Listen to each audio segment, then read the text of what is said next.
कि माली ये समय देखो कौन सा है, कौन सा? सुनो माली के है संध्या को समय, दुख मत दीजे रे काहुआ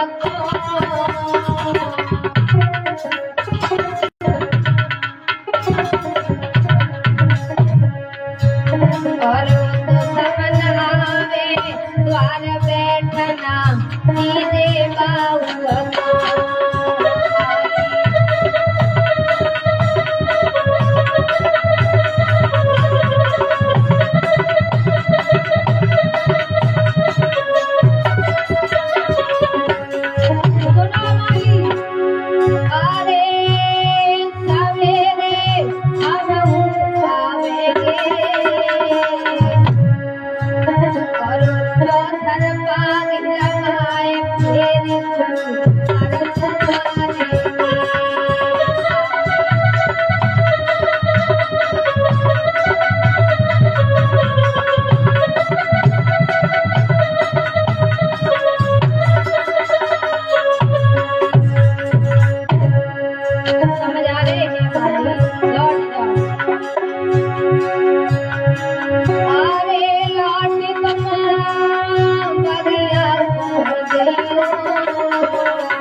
कहने लगी, माली ये समय संध्या का है, इस समय अगर दुश्मन भी द्वार पर आ जाए तो उसका भी सत्कार करना चाहिए।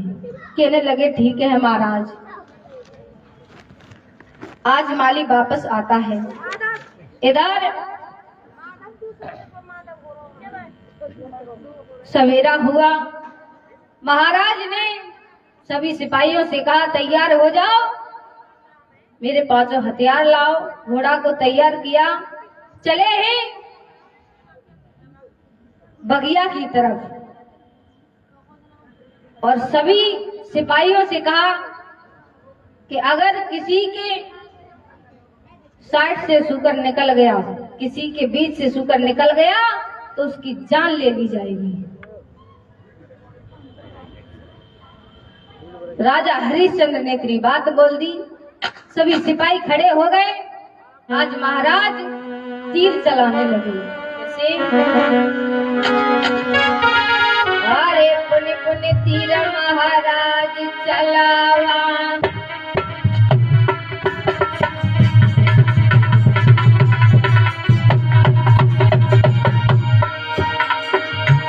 अरे छलिया सुअर शरीर झुकावा,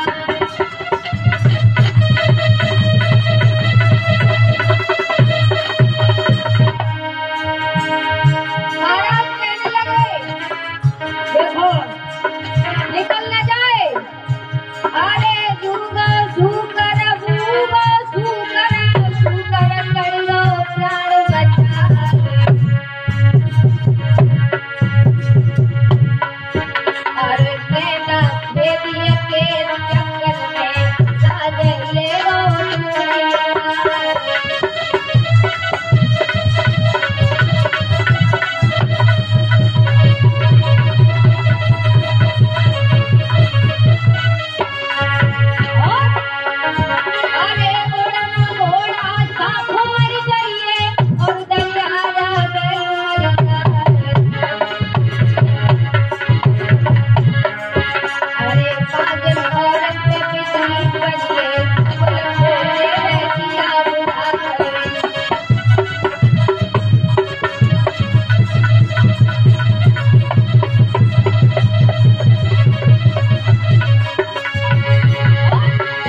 है वहां से, भागा है। राजा पीछे है। राजा हरिश्चंद्र सूकर के पीछे भाग रहे हैं। आगे पहुंचे, विश्वामित्र ने अपना रूप बदल लिया, एक सन्यासी के भेष में आ गए। राजा हरिश्चंद्र से कहा ठहर जाओ। राजा हरिश्चंद्र ने कहा बाबा अभी मत रोको, नहीं तो सूकर निकल जाएगा। कहने लगे क्यों? उसने मेरी सारी बागिया को उजाड़ दिया है, अभी न रोको। कहने लगे रुको, सुनो, मैंने आपका बहुत नाम सुना है, आप बहुत बड़े दानवीर हो। कहने लगे महाराज ये तो बात सही है। विश्वामित्र बोले हमने आपका नाम बहुत सुना है, तो हम भी कुछ आपसे मांगना चाहते हैं। कहने लगे क्या? जो मांगोगे। राजा ने बोला कि जो मांगोगे वही पाओगे। आज विश्वामित्र कहने लगे ऐसे नहीं। कैसे? पहले आप दरवाजा भर दो। क्या ठीक है? राजा ने कहा हाँ महाराज हम दरवाजा भर रहे हैं। अच्छलिया विश्वामित्र ने संकल्प लिया है। कहने लगे ऐसे नहीं, आप संकल्प लो। कुंजी और लगाम का संकल्प किया है। विश्वामित्र ने 60 भार सोना मांगा है राजा हरिश्चंद्र से।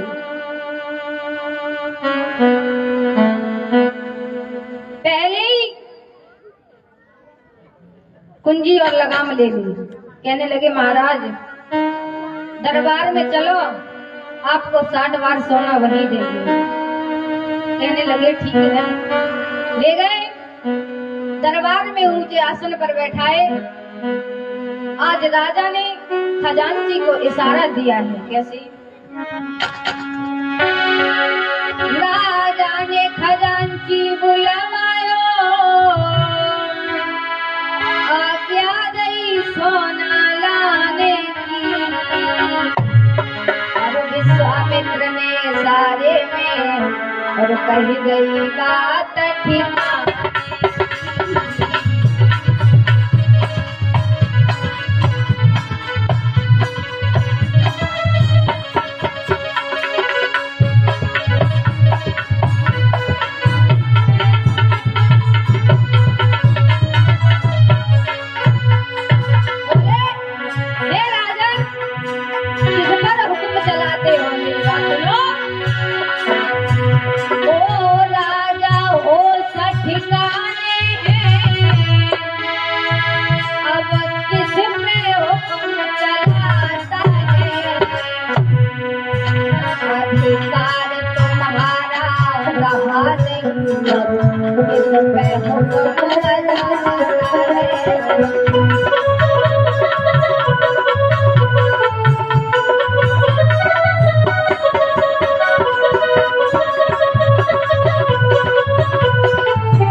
राजा ने जैसे ही खजांची को बुलवाया वैसे ही विश्वामित्र ने कहा राजा होश का ठिकाने हैं, हुक्म किसका है, किस पर चलाते हो? अब अधिकार मेरा है। संकल्प में कुंजी और लगाम ले ली। राजा के होश उड़ गए। विश्वामित्र ने कहा अभी तो 60 बार सोना बाकी है, क्या करोगे?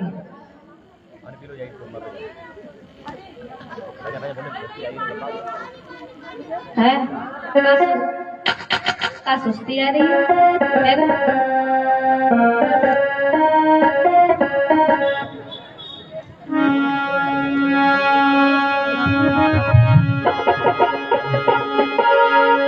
सभी लोग एक भजन बोलेंगे ताली बजा के।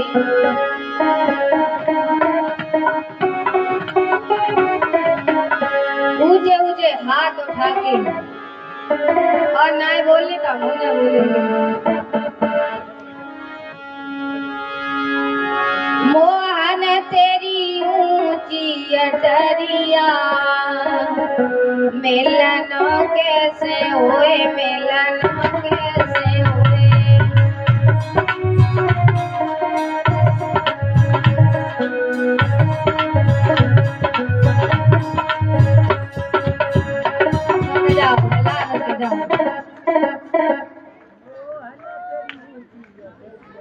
भजन गा रहे हो हैं? ऐसे हाथ उठाओ। मोहन तेरी ऊंची अटरिया, मिलनों कैसे हुए, मिलनों कैसे हुए।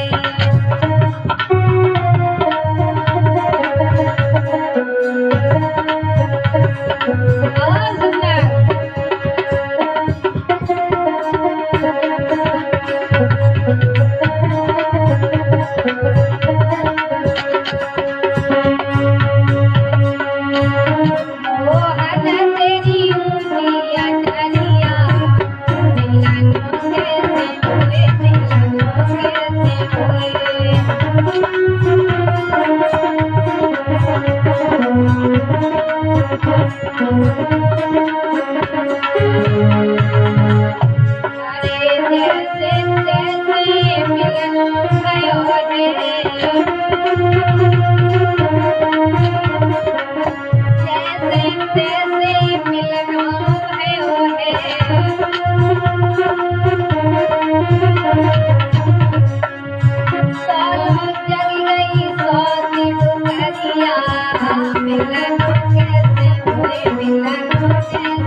अम्मा ने कितने अच्छी झूमी है।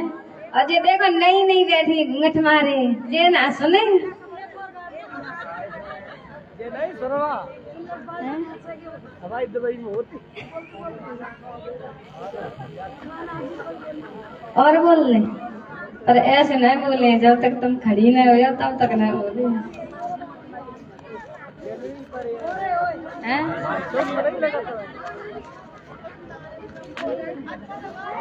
हैं? क्या कह रही हो? बता दे तो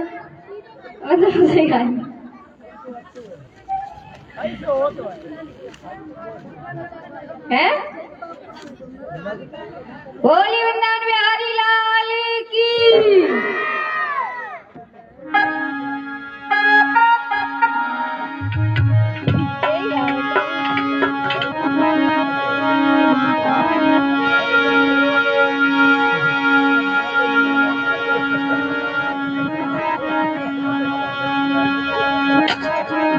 मेरा हाथ हमारे तो सब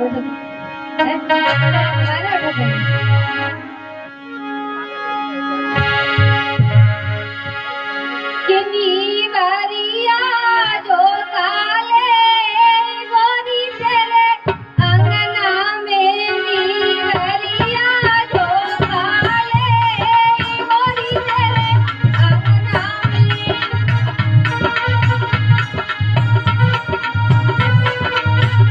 आ जाओ दीदी, ओ दीदी।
अब आया ना आनंद।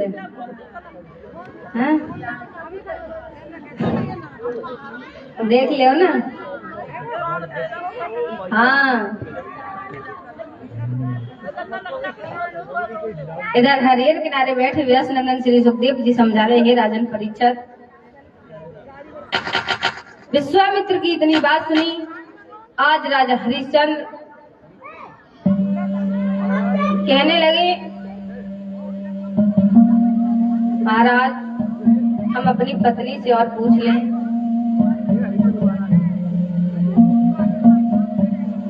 कहने लगे ठीक है, पूछ लो। आज चले हैं राजा हरिश्चंद्र। अपनी पत्नी के पास पहुंचे, रानी तारा ने आते हुए देखा। कहने लगी, महाराज क्या हुआ? इस तरीके से आप कभी महल में नहीं आए, आज आपका चेहरा इतना उदास क्यों है? रानी समझा के बोली है, महाराज किसी कारण से प्रीतम प्यारे और गई तन की बदल तुम्हारी।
आज रानी कहने लगी, महाराज क्या बात है? राजा हरिश्चंद्र ने सारी बात बताई। हे प्रिय, एक संत ने सारा राजपाट ले लिया, अभी उनका 60 भार सोना बाकी है। रानी कहने लगी, महाराज हमें बेच दो, लेकिन उन संत का कर्ज अदा कर दो। कहने लगे ठीक है। रोहितास आ गया। वही बात रोहितास ने की कि पिताजी हमें बेच दो, लेकिन संत का कर्ज अदा कर दो। विश्वामित्र पहुंचे। आज राजा हरिश्चंद्र, रानी तारा, बेटा रोहितास अपने राजसी अवश्य उतार के एक माँ ने फटी सी धोती पहन ली, एक बेटा ने पहन ली, एक राजा हरिश्चंद्र ने पहन ली। चले हैं बिकने के लिए। आगे आगे विश्वामित्र हैं, पीछे राजा हरिश्चंद्र, रानी तारा और रोहितास जा रहे हैं। आगे बढ़े तो रोहितास प्यास की वजह से बेहोश हो गया। रानी तारा महाराज को समझाते हुए बोली, महाराज सुनो मेरी बात। अरे सैया ने कछाया में से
ये भागवत में दान आया है 500 रुपए रोविन रावल सनव वेद प्रकाश सिंह डेरी वाले, 1000 रुपए सिद्धू सनव रमेश रावल, 100 रुपए राकेश पांचाल, 100 रुपए सुभाष पंडित जी।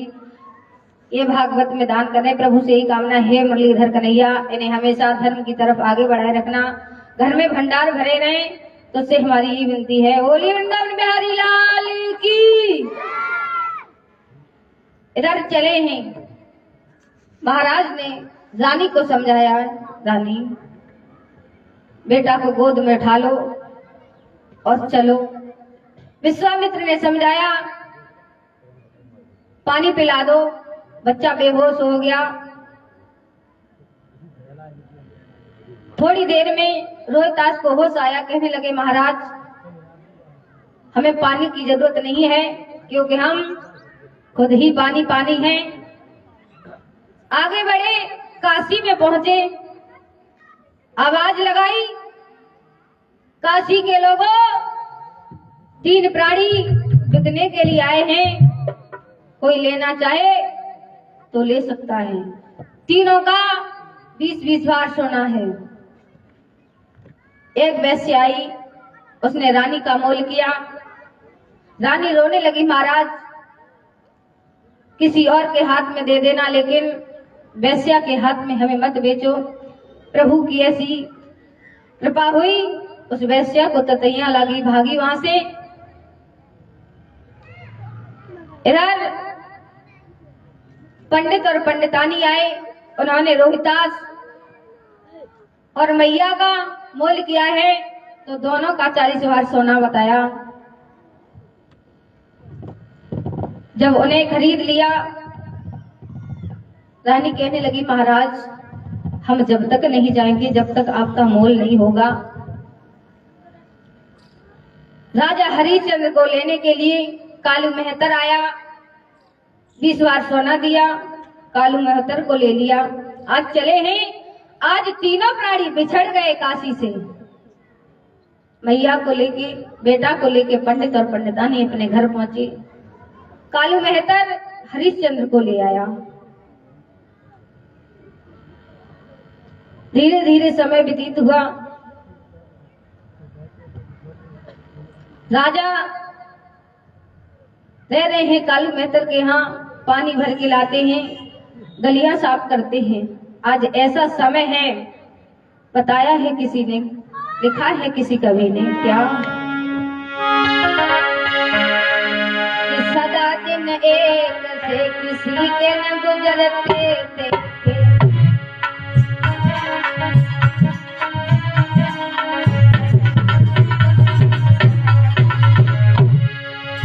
इंसान दुनिया में चढ़ते उतरते देखे,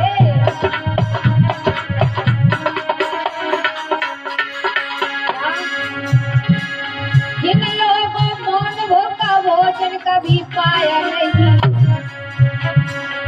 वही लोग हमने सड़कों पर दोना बटोरते देखे।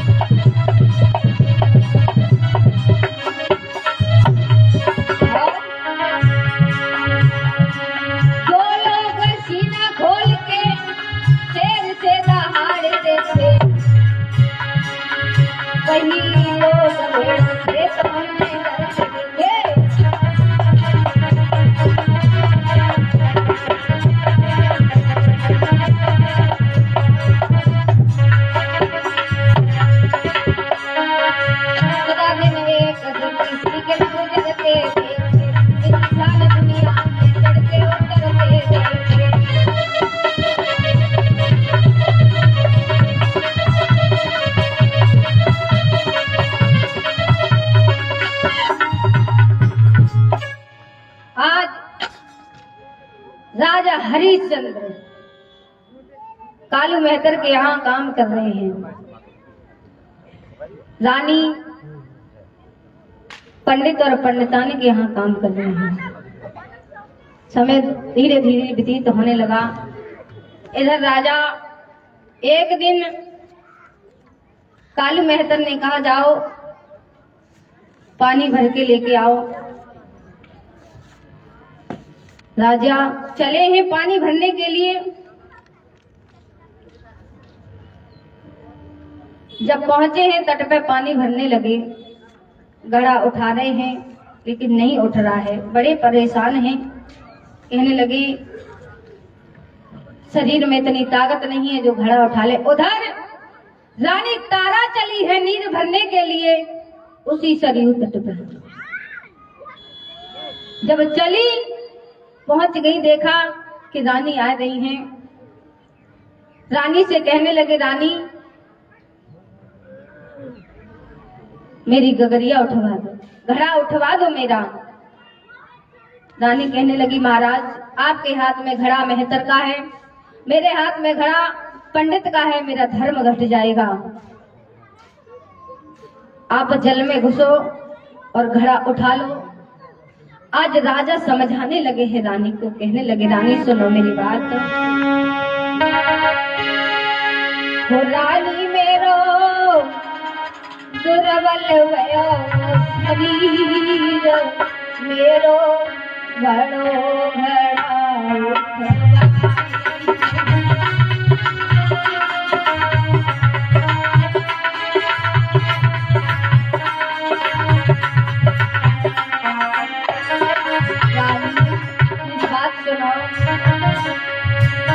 मोए सरोज हुआ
आज मैया ने कहा महाराज आप जल में घुस जाओ, जल के सहारे से आपका घड़ा उठ जाएगा।